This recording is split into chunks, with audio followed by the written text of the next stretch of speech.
আর আমাদের ট্রেনে মানুষের কতগুলো অংশ থেকে সহযোগিতা করছেন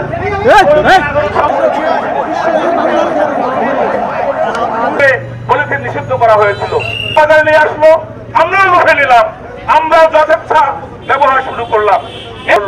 কিন্তু আমরা এত বেশি বিরোধিতা করলাম, আমাদের কর্মসূচি আমরা খুবই সংযুক্তকারে শেষ করব।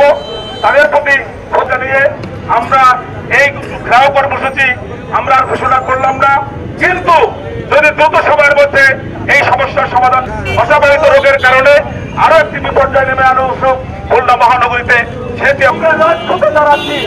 সুতরাং স্পষ্ট অসংখ্য এবং তাদের জনতা তার দায়িত্ব পালন করছেন এবং জনগণের সামনে তুলে দেওয়ার জন্য ভাব আন্দোলন করবো। স্থগিত করতে চাই, এটা শেষ নয়, এরপরে আবার কর্মসূচি অব্যাহত থাকবে। আর যারা এখন সহ যে তুলে দাঁড় করে আপনারা সিটি কর্পোরেশনে যাওয়ার জন্য আমরা অনুরোধ করছি।